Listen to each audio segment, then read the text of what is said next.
Renungan Pagi Agama yang Bersinar oleh Ellen G. White, 25 Agustus 2023. Mari kita berdoa. Bapa kami yang bertata dalam kerajaan surga, Bapa yang penuh kasih, pencipta langit dan bumi, laut dan segala isinya, Bapa yang kami sembah melalui anak-Mu, Tuhan kami Yesus Kristus. Terima kasih Bapa, pagi ini kami boleh bangun dengan tubuh yang sehat, tidak kurang suatu apa. Terima kasih untuk nafas kehidupan dan hari yang baru yang masih Engkau berikan kepada kami. Pagi ini kami akan belajar dari firman-Mu. Biarlah Roh-Mu yang suci, yang Engkau curahkan kepada kami melalui anak-Mu, Roh Kristus, boleh menuntun kami dalam mempelajari firman-Mu, agar kami boleh mengerti dan kami boleh praktekkan dalam kehidupan kami. Kami mau serahkan seluruh kehidupan kami ke dalam tangan Tuhan. Terima kasih Bapa, Engkau sudah mendengar dan menjawab doa kami. Ampuni kami dari salah dan dosa kami. Dalam nama Yesus, kami sudah berdoa dan mengucap syukur kepadamu. Amin. Renungan hari ini akan dibacakan oleh Saudari Carla Tikonuwu. Kepada Saudari Carla, kami persilahkan. Selamat pagi saudaraku yang kekasih di dalam Tuhan kita Yesus Kristus. Judul bacaan renungan kita pada pagi ini, kesenangan duniawi akan berlalu. Ayat inti diambil dalam 1 Yohanes 2 ayat 15 dan ayat 17. Janganlah kamu mengasihi dunia dan apa yang ada di dalamnya.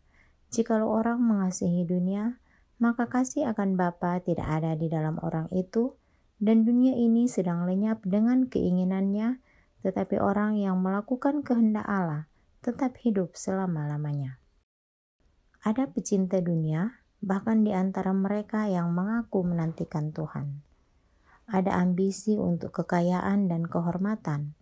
Kristus menggambarkan golongan ini ketika Ia menyatakan bahwa hari Allah akan datang sebagai jerat atas semua yang diam di bumi. Dunia ini adalah rumah mereka. Mereka menjadikan urusan mereka untuk mengamankan harta duniawi. Mereka membangun tempat tinggal yang mahal dan melengkapinya dengan segala hal yang baik. Mereka menemukan kesenangan dalam pakaian dan pemanjaan selera. Hal-hal duniawi adalah berhala mereka. Persinggungan antara jiwa dan Kristus ini dan kenyataan-kenyataan kusyuk dan mengerikan yang memenuhi kita hanya terlihat samar-samar dan sedikit disadari. Testimonies for the Church, Volume 5, halaman 456. Jika kita mau membiarkan pikiran kita lebih memikirkan Kristus dan dunia surgawi, kita akan menemukan dorongan dan dukungan yang kuat dalam pertempuran Tuhan. Kebanggaan dan cinta dunia akan hilang kekuatannya saat kita merenungkan kemuliaan negeri yang lebih baik itu yang akan segera menjadi rumah kita. Di samping keindahan Kristus, semua daya tarik duniawi akan tampak tidak berharga. Message to Young People, halaman 113. Dunia ini akan berlalu, tetapi Dia yang melakukan kehendak Allah tetap hidup selama-lamanya. Lebih baik dari semua persahabatan dunia adalah persahabatan umat tebusan Kristus. Lebih baik dari gelar istana termulia di dunia ini adalah gelar dari rumah istana yang telah disiapkan oleh Tuhan kita. Dan lebih baik dari semua kata-kata pujian duniawi adalah kata-kata juru selamat kepada para hambanya yang setia. Mari hai kamu yang diberkati oleh Bapa-Ku, terimalah kerajaan yang telah disediakan bagimu sejak dunia dijadikan. Christ Object Lessons, halaman 374. Demikian bacaan renungan kita pagi ini. Tuhan Yesus memberkati. Terima kasih atas penata layanan Saudari Carla. Tuhan Yesus memberkati. Selamat pagi saudaraku dalam Tuhan.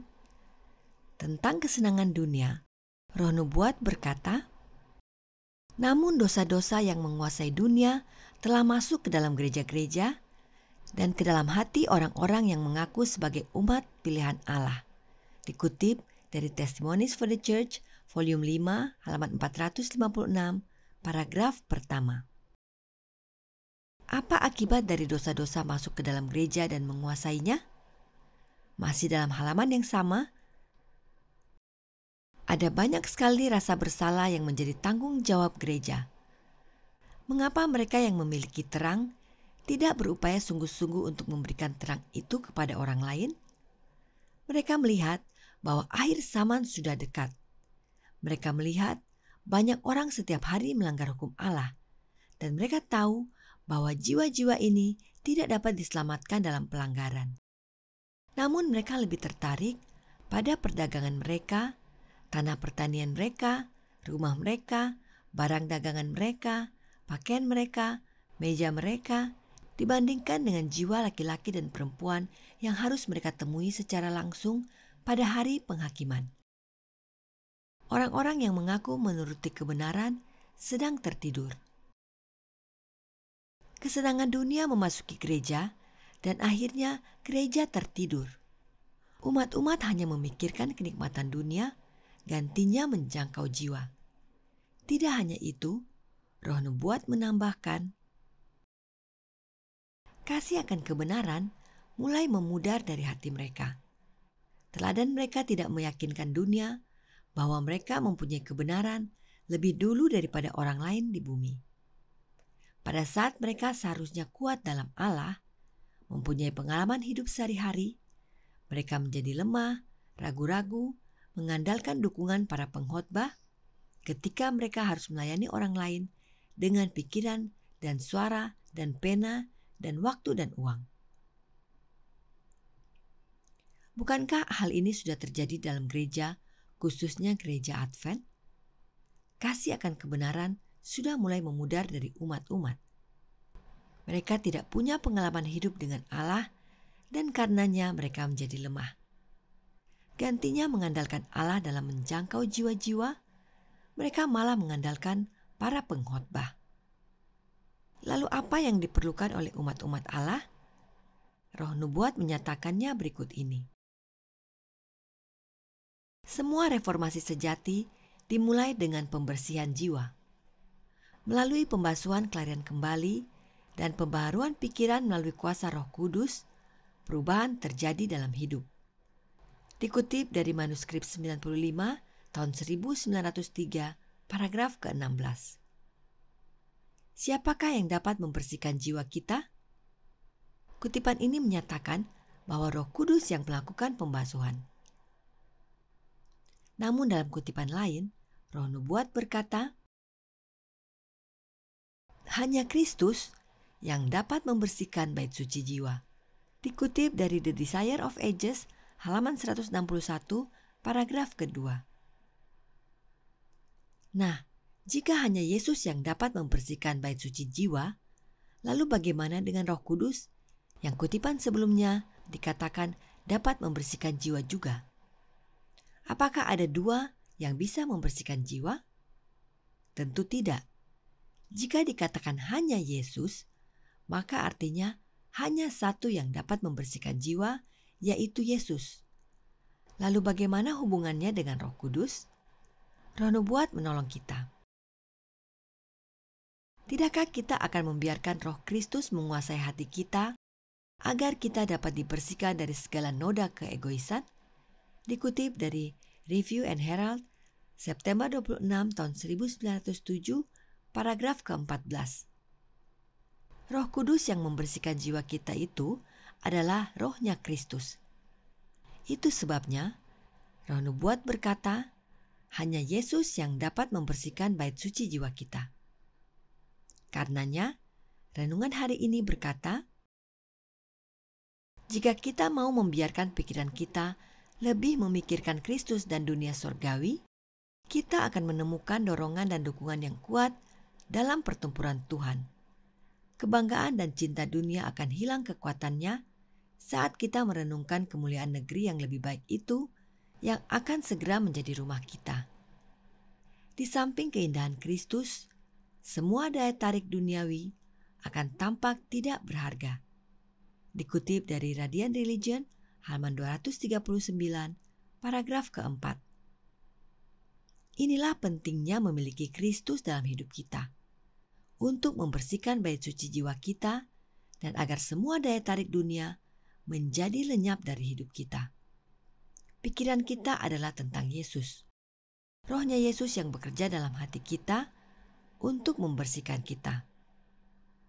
Inilah satu-satunya yang dapat membuat kesenangan dunia berlalu, yaitu dengan menerima Kristus dalam hati kita melalui kehadiran Roh-Nya. Kiranya pekabaran ini menjadi pembaruan bagi kita. Tuhan memberkati, saya bawa dalam nama Yesus. Amin. Mari kita berdoa. Bapa kami yang bertata dalam kerajaan surga, Bapa yang penuh kasih, yang kami sembah melalui anak-Mu Tuhan kami Yesus Kristus. Terima kasih Bapa untuk nasihat firman Tuhan yang sudah kami pelajari pagi ini. Biarlah Roh-Mu yang suci yang Engkau curahkan kepada kami melalui anak-Mu, Roh Kristus, dapat senantiasa tinggal dalam hati kami untuk membersihkan bait suci jiwa kami dan agar semua daya tarik dunia menjadi lenyap dari kehidupan kami. Biarlah kami hanya memikirkan Kristus dan Roh Kristus dapat selalu bekerja dalam hati kami untuk membersihkan hati kami. Biarlah hidup kami boleh berkenan kepadamu dan kami boleh menjadi saksi-Mu menuntun jiwa-jiwa kepada Kristus karena waktunya sudah singkat, Yesus datang segera. Terima kasih Bapa, Engkau sudah mendengar dan menjawab doa kami. Ampuni kami dari salah dan dosa kami. Dalam nama Yesus, kami sudah berdoa dan mengucap syukur kepadamu. Amin.